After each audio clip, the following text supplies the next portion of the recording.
Well, hello there, watching the press preview, a first look at what is on the front pages. So, time to see what's making the headlines with the Daily Mirror's associate editor, Kevin Maguire, and the Daily Mail columnist, Sarah Vine, both with us from now until just before midnight. Welcome to both of you.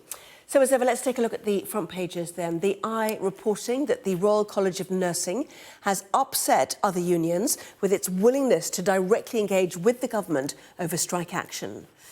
The Daily Mirror meets Russian mercenaries fighting on behalf of Vladimir Putin in Ukraine. Amid the current fruit and veg shortage, the Metro speaks to a Lidl customer who claims she was stopped from buying 100 cucumbers at once. The headline, "Seize her salad." The Star suggests that protests could soon start if the shortages continue. They've had their own one, as you can see. Front of the Telegraph carries a warning from BT, the telecoms giant, claiming the Chancellor's planned corporation tax rise is a threat to investment and growth. The Financial Times has a report on the tobacco firm Philip Morris's thus far unsuccessful attempts to sell its Russian assets. The Guardian carries an investigation into so-called forever chemicals, which enter the human body due to people's external environment and then fail to break down. Well, a reminder, by scanning the QR code you'll see on screen during the programme, you can check out the front pages of tomorrow's newspapers while you watch us. So let's head straight to our guests then, to Kevin Maguire and Sarah Vine. And certainly a day when the newspapers don't quite agree on a lead story. So let's delve inside then, shall we, Sarah, to the Shamima Begum story. She wants her passport back. The answer today was no, again. And the question now is, should she be seen as a child who was trafficked or as someone who's a threat to national security? Well, she's really a test case, isn't she? I think she's it's quite a complex case because there's no doubt that she was 15 when she went. She did, however, go on her own. It wasn't as though she was sort of bundled into the back of a van and transported. She was groomed in the UK. She is or was a British citizen born here. But the truth is that she, you know, a lot of people feel quite strongly, I mean, I myself included, that what she did was actually atrocious. And the fact that, you know, when she was interviewed a few years ago, she I'm so sorry, the cat is here. She refused to condemn the people who blew up the Manchester Stadium, and that she sort of didn't seem to express any real genuine regret for her actions is problematic. I think that this attempt to sort of get her back on the basis that she was, groomed and a child, doesn't really hold water. Every single person I've spoken to who's had eyes on the information about what she did does say that you know, she can't come back for very good reasons. So I think it's a very difficult case.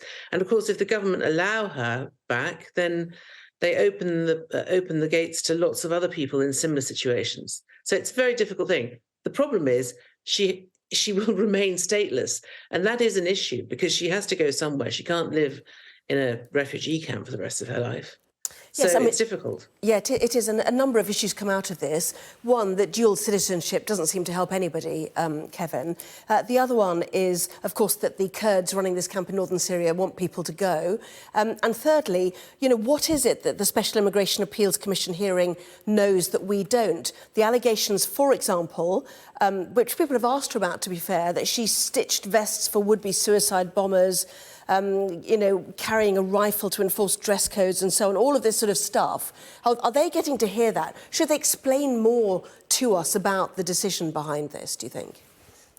I think they should, and we've had briefings from the Home Office painting out in the way you've just described. And you know, in answer to your initial question, is she a child who was trafficked? Yes.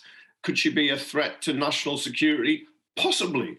But I think it's a bad day for British justice when somebody who is born in Britain, lived in London, groomed in London, is somehow discarded and just disposed of because she doesn't have dual nationality. She hasn't got Bangladeshi nationality. Her parents may have been from Bangladesh originally, but she'd never been there. She doesn't have a passport. And we've made her stateless and we've dumped her on the world. And other countries are taking back their ISIS fighters. This is not to be a fanboy for Shamima Begum. If she's committed any crime, she should be tried here and held accountable, punished in whatever way. But it's this idea that you can just dump somebody. And as Tim Farron, the former leader of the Liberal Democrats, said, if she was called Sharon from Manchester and she was white, this wouldn't happen. She wouldn't have been treated in this way, which is why I actually hope the appeal succeeds, because I don't think this is British justice. Other countries are taking back their fighters. There's probably about 400 estimated people from the UK who went and joined the Islamic State, which Shamima Begum concedes and admits was a terrorist organisation, who've returned.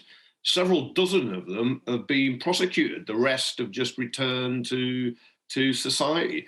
But she somehow has become a poster girl for everybody who wants to turn on anybody. And I'm not painting her out to be an angel, but if she'd have been groomed in the same way and had gone off to a group in, say, Sunderland, Swansea, or Stirling instead of Syria, she'd be back. She'd have been, held accountable for whatever she did. Okay, Sarah wants to come in. But then social services would have intervened. Yeah, Sarah. I don't think she's done herself any favours by doing all of this sort of publicity drive, because, you know, she was on the front cover of the Times magazine a couple of weekends ago, and it's sort of styled as though she was some sort of supermodel, you know, alongside, you know, headlines about recipes and things. It's just there's a sense that she's sort of styling herself as a kind of weird terrorist celebrity, and I think ordinary people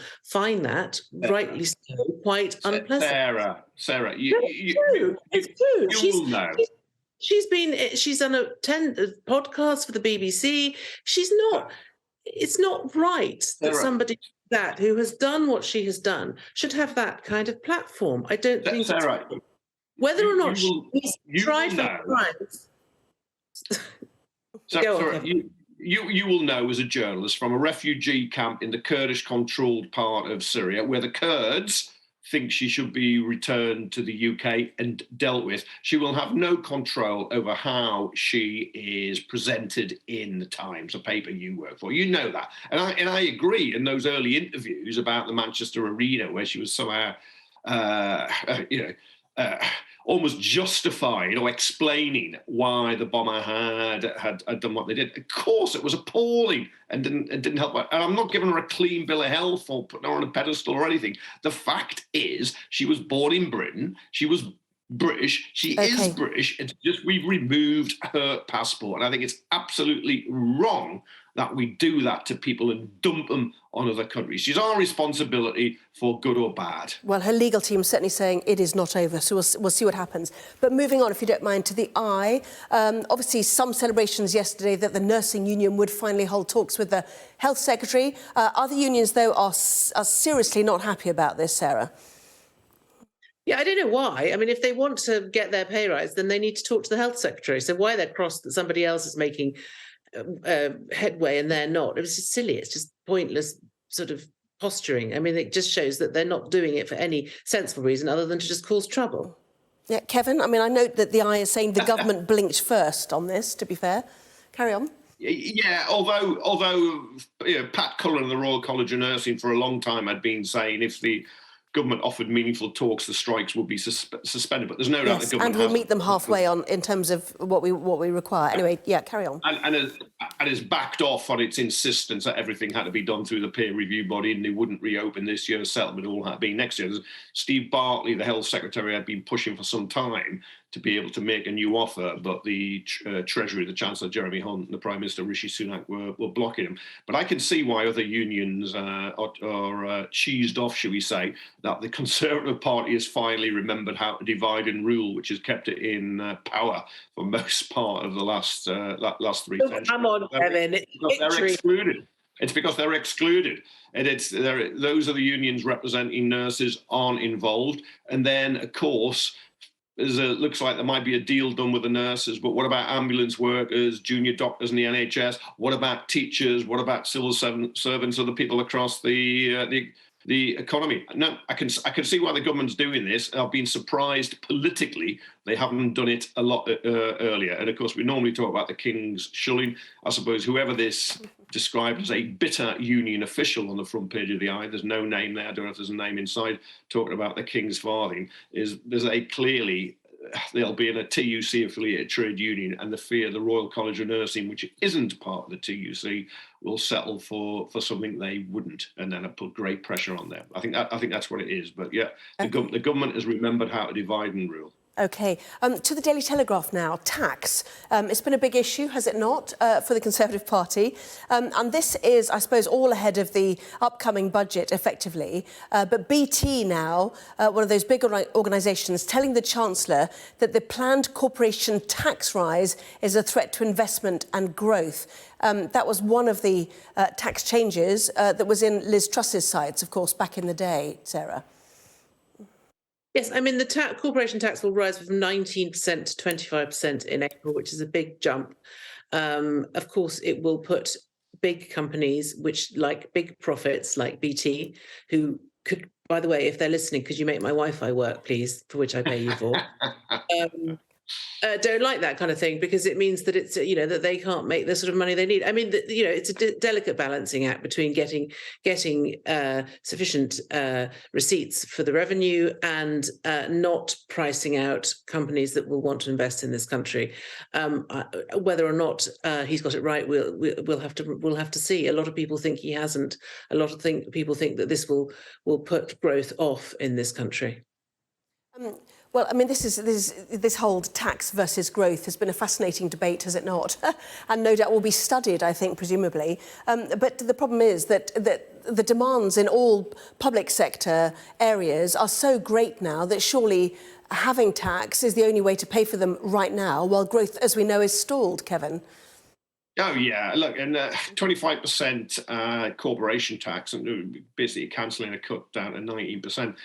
The UK's corporation tax rate will still be amongst the lowest of any major industrial country. It might even be the lowest of the G7, and it would be higher in France, Germany, the US. So I think BT, I can see why they're special pleading. I don't grumble about that. That's what they're going to do as a corporation. They just want more money. Will it really affect their investment? I suspect not, and otherwise they'll be cutting off their nose to spite their face. And I do remember BT as a privatised company moaning about the windfall tax back in 1997 when Labour was coming up for a 5 billion windfall tax against gas, water, electricity, BT, to fund a jobs programme for young people who were then claiming the world would collapse, and it never did.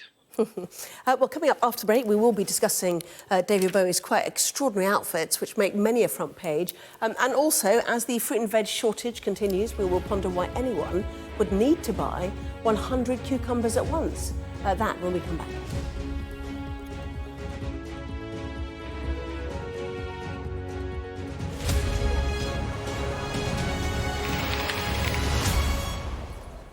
Well, welcome back. You're watching the press preview with me once again. As you can see, Kevin Maguire and Sarah Vine. Now, sees her salad, front page of the Metro. The woman, Sarah, who decided to purchase, we're told, 100 cucumbers in her trolley. We're not sure why. I think maybe she runs a Greek restaurant, is making tzatziki, or maybe relish. I'm not sure, but maybe there's a good explanation. But the problem is, how long will this continue? And how many more items will be added to the missing list, I guess? Because I think we just should give a shout out to the headline writer, because Caesar salad is very good, I have to say. It's very, very good. I don't know, why would anyone want 100 cucumbers? Yeah, there's a fruit and veg shortage, fresh fruit and veg shortage, I should say. You can still get plenty of frozen, which, is an option, although perhaps not for salad. And also, I read this week that asparagus season has come early in this country, so maybe we could have some of that. But yes, there is a fruit and veg shortage. And it's to do with a number of things: weather, bad weather, general kind of sort of supply line problems, and people are, as ever, overreacting, I think. I mean, there are 100 cucumbers in the shops. It's not as though there are no cucumbers. It's just that you can't have all 100. Absolutely. Daily Star has mounted its own campaign. I can't tell if that's a tomato or... It is a tomato, isn't it? Yeah, it's a tomato. I was going to say it's a Man Confederate. dressed as a tomato. Man dressed as a And it's tomato, not- protesting on his own at Westminster. But certainly Therese Coffey, the Environment Secretary, was speaking at the National Farmers Union today, suggesting that that they can't be responsible for, or we can't control the weather in Spain, which didn't seem to go down too well, because a lot of this is energy costs of our own domestic greenhouses or glass houses, isn't it, Kevin?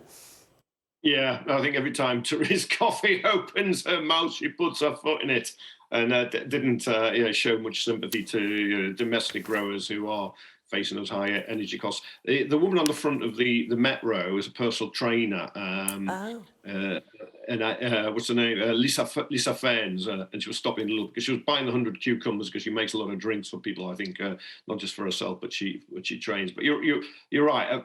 Brexit supply lines being disrupted may be a factor because other parts of Europe seem to have no problems. But the bad weather on the south on the Mediterranean, North Africa is a factor. And then in the UK, huge costs, huge energy rises because of the way we have this energy market, and we're paying more than many other countries. So those domestic growers haven't been growing so much salad, but I suspect now prices are soaring.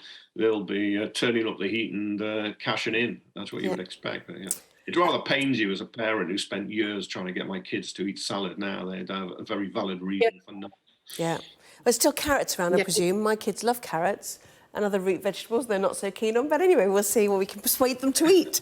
Weirdly, my son is obsessed with cucumbers. It's all he likes. That's the only vegetable he'll eat is cucumbers. So, you'll have to go shopping every day and just purchase one at a time. That's the answer. Let's talk about the picture story, get a lot of coats and hats and wigs and go in and out, sort of at various intervals. She might be found out. Anyway, we'll see. The FT and the Telegraph, and in fact, I can't remember which one it was it The Guardian, picturing David Bowie in his fantastical outfits, the subject of a new flamboyant Victoria and Albert Museum show. What a look that will be, Sarah. I mean, it'll just be completely oversubscribed. I think I'll probably have to go back 25 times. Also, is it Bowie or Bowie? I think we should be told. I don't know. But he is, I mean, he was just iconic, and the outfits are just, I mean, he was really, he was just about as much about the image as he was about the music. And this is going to be a fantastic show. Absolutely. Yeah, that image on the front of the FT, the black and the white, it's kind of striped. That's what Sam Smith must have ripped off for the Brits when he had a black inflatable outfit. But like that's 1973. That costume. He was ahead of his time. I mean, absolutely Kevin? Fantastic art, style, icon. Yeah. Absolutely. Both of you, lovely to have you on. See you for the 11. Thank you very much indeed.